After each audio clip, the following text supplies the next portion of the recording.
أعوذ بالله من الشيطان الرجيم. بسم الله الرحمن الرحيم. Assalamualaikum warahmatullahi wabarakatuh. A'udzu billahi minasyaitonir rajim. Bismillahirrahmanirrahim. Bismillah walhamdulillah.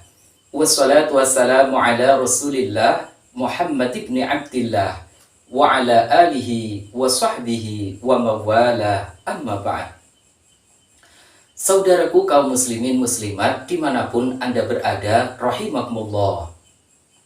Pada kesempatan ini, kami akan membagikan satu amalan yang ringan yang punya manfaat yang sangat besar besok di hari kiamat. Kita doakan semoga kita, saya dan Anda semuanya diberi hidayah dan pertolongan Allah bisa mengamalkan amalan ini. Al-Fatihah. A'udzubillahi minasyaitonirrajim. Bismillahirrahmanirrahim. Iyyaka na'budu wa iyyaka nasta'in. Amin. Saudaraku kaum muslimin muslimat rahimakumullah. Amalan yang ringan ini punya manfaat akan menjadi sumber cahaya besok di hari kiamat. Penting untuk kita ingat bahwa kelak di hari kiamat kita sangat membutuhkan cahaya. Cahaya yang akan menuntun kita di antara kegelapan hari kiamat. Dan cahaya yang akan menjadi pertanda kalau kita adalah orang mukmin yang diselamatkan Allah. Jadi nanti di hari kiamat itu, umat manusia akan dibedakan menjadi dua golongan. Yang pertama adalah golongan yang punya wajah yang putih bersinar. Dan yang kedua adalah golongan yang wajahnya hitam gelap. Ini sebagaimana yang difirmankan Allah dalam Al-Quran. A'udzubillahi minasyaitonirrajim. Bismillahirrahmanirrahim. Yauma tabyaddu wujuhu wa taswaddu wujuh. Di hari di mana pada hari itu ada wajah-wajah yang putih bersinar dan ada wajah-wajah yang hitam gelap.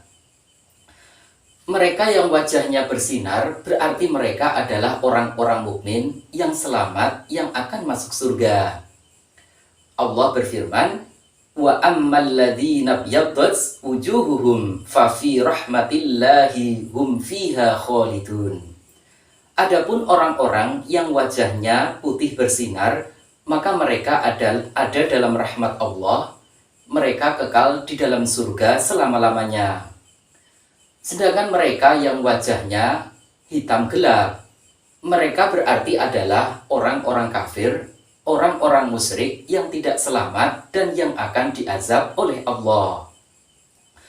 Allah berfirman, wa ammal ladzina swaddat wujuhuhum akafartum ba'da imanikum fadzuqul adzaba bima kuntum takfurun. Adapun orang-orang yang wajahnya hitam gelap, maka apakah kalian mengkafiri setelah iman kalian? Maka rasakanlah siksa dengan apa yang kalian kufurkan. Nah, lalu dari mana orang-orang mukmin di hari kiamat mendapatkan cahaya? Cahaya yang didapat orang-orang mukmin di hari kiamat ternyata adalah dari bekas air wudhu. Dalam hal ini diterangkan dalam hadis yang diriwayatkan oleh Imam Muslim dari sahabat Abu Hurairah radhiyallahu an, Nabi sallallahu alaihi wasallam bersabda, inna ummati yud'auna yaumal qiyamati hurran muhajjalina min asaril wudu. Sesungguhnya umatku, maksudnya umat Islam, akan diundang di hari kiamat dalam keadaan wajah, kedua tangan, dan kedua kaki mereka bercahaya, sebab dari bekas-bekas air wudhu. Hadis ini secara jelas menunjukkan kalau cahaya yang didapat orang-orang mukmin di hari kiamat itu berasal dari bekas air wudhu. Nah, jadi agar kita punya cahaya di hari kiamat nanti, maka kuncinya adalah pada wudhu kita selama ini. Pertanyaannya kemudian adalah, wudhu seperti apakah yang bisa mendatangkan cahaya besok di hari kiamat? Pada dasarnya, setiap wudhu, asal wudhu itu sudah memenuhi syarat dan wajib-wajibnya, mulai dari niat, membasuh muka, membasuh kedua tangan, dan membasuh kedua kaki. Maka wudhu seperti ini sudah dianggap sah dan sudah bisa mendatangkan cahaya di hari kiamat. Hanya saja jika kita ingin cahayanya panjang dan terang di hari kiamat, maka tak cukup hanya dengan wudhu yang sekedar melaksanakan yang wajib-wajib saja, akan tetapi kita harus menyempurnakan wudhu. Lalu bagaimana cara menyempurnakan wudhu agar cahayanya panjang dan terang di hari kiamat? Dalam hal ini disebutkan dalam Mausu'ah Fiqhiyah Waitiyah, dhahaba jumhurul fuqaha'i ila annahu yustahabbu isbaghul wudu'i ay ghuslu ma fawqal wajibi min a'dha'il wujubi aw mashuhu. Jumhur fuqaha atau mayoritas ulama fikih berpendapat bahwa disunahkan menyempurnakan wudhu, yang artinya membasuh atau mengusap lebih dari yang wajib. Nah, jadi cara menyempurnakan wudhu itu adalah dengan melebihkan basuhan yang wajib atau dengan melebihkan usapan yang wajib. Tak sekedar hanya membasuh yang wajib-wajib saja, kita harus melebihkan basuhannya. Lebih jelasnya, mari kita simak penjelasan Syekh Zainuddin Al-Malibari dalam kitab Fathul Mu'in. Beliau mengatakan, wa italatul hurrati bi ayyaghsila ma'al wajhi muqaddama ra'sihi wa udhunaihi wa safhatai unuqih. Memanjangkan basuhan muka adalah membasuh muka disertai dengan pendahuluan kepala, pendahuluan kedua telinga, dan permukaan leher. Artinya ketika kita membasuh wajah, maka sebenarnya yang wajib adalah dari arah atas sampai sini. Nah, untuk yang sempurna, maka rambut bagian sini, ini permulaan kepala, rambut sini, ini harus ikut terkena air. Kemudian dari arah samping kanan dan kiri, ini sampai daun telinga sini, ini termasuk ikut terkena air jika ingin sempurna. Lalu dari bagian bawah sampai bawah dagu dan sampai permukaan leher sini, sampai leher sini.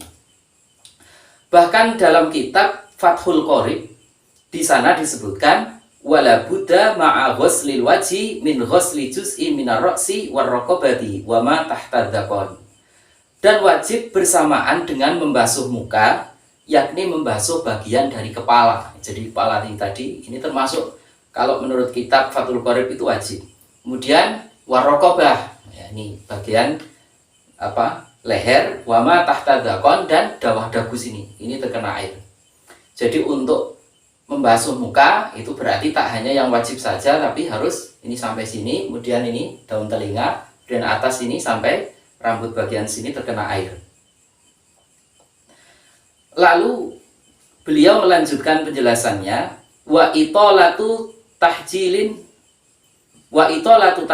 bi ayagsila ma'al yadaini ba'dul adudaini wa ma'ar rijlaini ba'dus saqi. Dan memanjangkan basuhan tangan dan kaki, yaitu membasuh bersamaan dengan kedua tangan sebagian lengan. Wa ma'ar rijlain ba'dus saq, dan bersamaan basuh kaki yaitu membasuh sebagian betis. Jadi sebenarnya yang wajib ketika membasuh tangan itu mulai ujung jari sampai dengan siku sini. Ini yang wajib. Kalau kita ingin sempurna, ini maka sampai sebagian lengan sini, jadi sampai sini. Kemudian untuk kedua kaki, wajibnya adalah sampai dua mata kaki. Kalau ingin sempurna, dilebihkan basuhannya, maka sampai sebagian betis, Kemudian wa ghayatuhu isti'abul adudi wassaqi. Dan batas maksimalnya adalah meratakan lengan dan betis. Jadi lengannya ini diratakan semua dengan air. Kemudian yang bagian bawah itu betisnya juga diratakan semua dengan air. Jadi cukup sampai betis saja, tidak sampai lutut ya. Karena kalau sampai lutut berarti berlebihan. Malah itu menjadi makruh dan tidak baik. Nah, maka jika kita ingin cahaya yang sempurna dan terang di hari kiamat, paling tidak kita membasuh 3 anggota ini secara sempurna, yaitu membasuh wajah seperti tadi, ya, kemudian membasuh tangan juga sempurna seperti tadi, dan basuh kaki juga sempurna seperti tadi. Dengan menyempurnakan 3 anggota tubuh ini, maka insya Allah kita akan tergolong ghurran muhajjalin, yaitu orang-orang yang di hari kiamat nanti termasuk muka, tangan, dan kakinya bercahaya. Sebagaimana Rasulullah Shallallahu Alaihi Wasallam bersabda, antumul ghurrul muhajjaluna yaumal qiyamati min isbaghil wudu. Faman istata'a minkum fal yutil hurratahu wa tahjilah. Kalian adalah orang-orang yang bercahaya wajah, kedua tangan, dan kaki di hari kiamat sebab menyempurnakan wudu. Maka barang siapa dari kalian mampu, hendaklah ia memanjangkan basuhan muka, kedua tangan, dan kaki. Kemudian selain ini, maksudnya selain menyempurnakan 3 anggota ini, termasuk menyempurnakan wudhu adalah menyempurnakan usapan kepala. Jadi ketika mengusap kepala, jangan hanya sebagian kecil saja yang diusap. Jika ingin sempurna, maka keseluruhan bagian kepala ini terkena air, diusap dengan air. Jadi keseluruhan kepala ini terusap dengan air, bukan terbasuh tapi terusap. Kemudian termasuk pula menyempurnakan wudhu adalah kita berkumur sebelum wudhu, lalu beristinsyak atau menghirup air ke dalam hidung, terus membasuh kedua telinga. Dan yang tak kalah penting adalah kita berdoa sebelum wudhu dengan baca bismillah, dan setelah wudhu dengan baca doa yang telah masyhur setelah wudhu. Nah, inilah kesempurnaan wudhu yang insya Allah akan menjadikan tubuh kita bercahaya di hari kiamat. Semoga kita bisa mengamalkannya dan semoga kita bisa mendapatkan keutamaannya. Demikian, wassalamualaikum warahmatullahi wabarakatuh.